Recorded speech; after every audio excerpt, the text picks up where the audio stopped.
Hello everybody. Well, you know what they say about the best laid plans, they never seem to work out. Well, in this video you're going to see my best laid plans didn't work out. However, I'll let me, or past me, sort of go through the story from the Isle of Bute in Scotland all the way down to here in no man's land, and then after he's finished waffling I'm going to fill you in with the details about what's happened and what the plan is going forward. Anyway, back to me before. Okay. Morning folks, well it's the next day. Welcome to episode 2 of Pudsey Boy Travels, The Departure. I've been up since about 5 o'clock this morning, couldn't sleep, managed to sort everything out, packed everything, threw all the garbage away, turned everything off, loaded the van, and I'm now on my way to Wemyss Bay from Rossi. Just waiting for the ferry, which should be here in about 20 minutes. It's about a 40-minute trip across, and then I'm going to be driving down through Scotland, down into England, and I'm going to find somewhere to spend the night tonight, and then before I continue my trip down to Portsmouth tomorrow. So as you can see, I'm fully loaded, got the bicycle, got all my clothes, got everything I need, sleeping bags, pillows, pretty much everything else that I need for the trip. At least I hope so. Now, I've been asked a couple of times over the last day or two why I'm taking a Ford Transit as opposed to a full-on motorhome with full kitchen, bathroom, shower, the whole thing. And the reason is that I did that about 2 years ago, pre-COVID, and travelled all around Europe, different countries, for about, well, a number of weeks, about 8 weeks, 10 weeks. And it was great, but I preferred to do something a little bit smaller. I just thought I needed a larger accommodation vehicle, but in reality I just need somewhere to sleep at night, somewhere I can put my bicycle that's safe inside, and that's pretty much it. The other thing is that the Ford Transit, being a lot lower and a lot lighter and smaller generally than the full motorhome that I had before, it means that I can pretty much go anywhere, which is more convenient. Hopefully I can get up some of the mountain roads a little bit easier, well, touch wood. I remember I did say in episode 1 that I will show you around the Ford Transit, and I really will, but just not at this moment in time. Probably the next video when I get down into central England somewhere or whatever, I'll do a little tour. Plus, to be honest, it's absolutely pissing it down here right now, and it's not very warm. It's showing 14 degrees C, but it feels like -5 or something. It's quite cold and windy and rainy. So I'll wait till the weather improves, then I'll do a little van tour for you all. Well, it looks like we're starting to move, so I'll catch you back on the mainland with an update. See you soon.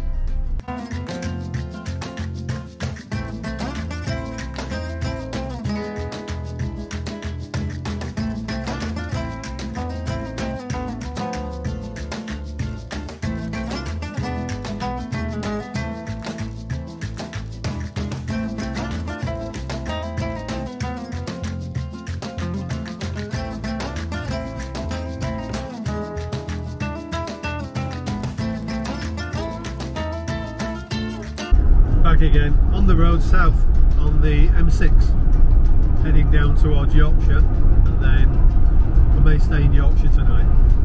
But the drive's been fairly uneventful, not a lot of traffic on the road, the weather's okay, 17 degrees, a little bit of sunshine. Other than that, that's all really. Morning everybody. Well, sorry about last night.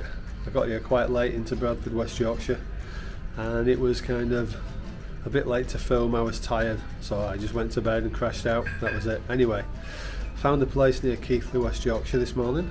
Well, last night I found a place near Keighley, West Yorkshire for a nice cheap accommodation, which was quite good. This morning is fantastic. Check out my breakfast.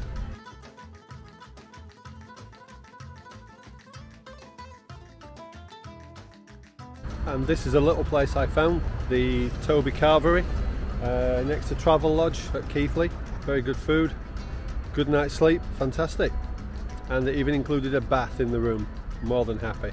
No more baths for a while. I'm going to be in the van for the next few weeks, I hope.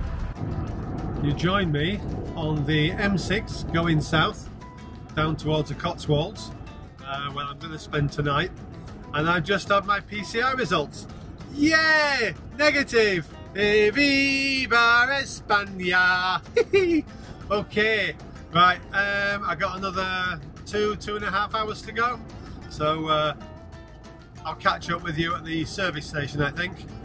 So having driven, what is it, about 2 hours from my overnight stop, I'm now at the Road Chef services on the M6 heading south. It's going to be about another maybe a couple of hours to the Cotswolds, taking it nice and steady. Well, the weather's really good, so hopefully I might be able to get a bike ride in this afternoon when I get there. Morning again. It's 2 days in the future now, and I'm here at Portsmouth Castle in Portsmouth, having a little lunchtime snack, scone and a cup of coffee. I arrived here this morning around sort of 10:30, 11 o'clock, and ready to pick up the ferry tonight at about 10 p.m. to go to Santander. So now this trip has been a little bit whistle stop. I've not really filmed a lot, but I'm going to sit down in a minute and just have a little talk about the actual stresses and sort of worries of travelling on ferries or planes or whatever, and let's discuss it a little bit further. Afternoon everybody. Well, you join me in a place called No Man's Land in Hampshire. At least I think it's in Hampshire, and that's not a joke. There really is a place called No Man's Land, and I'm staying in a campsite here. I'll put some drone footage in here so you can see where I'm staying. It's a beautiful little spot. £12 a night, £15 a night, electric hookup and everything. Very good.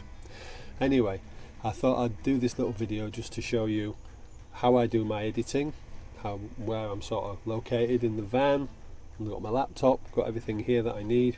So you've just seen me waffle about the trip down from Isle of Bute all the way down through Yorkshire, stayed in Yorkshire for a night, came down to Cirencester, stayed there for a night, although I didn't really film anything at that point, and then I came down here to No Man's Land to stay here the night. This wasn't planned. I should have been on a ferry last night going to Spain. However, things got a bit messed up. The way they got messed up is that my PCR test, which should have been done, at least I thought, 72 hours before departure, so I did the test literally 40 hours before departure. However, due to the fact that the ferry crossing takes about 33 hours, it would mean that my PCR test would be out of date to the tune of about 4 or 5 hours when I arrive in Spain. So Brittany Ferries basically said, sorry, but you're not getting on the boat. So it was like panic. So what did I do? Well, I changed the booking there and then for one that's leaving on Sunday. There's no way that I could get a PCR test that fast, because I was literally in a queue at 5 p.m, so there's no way that was going to happen.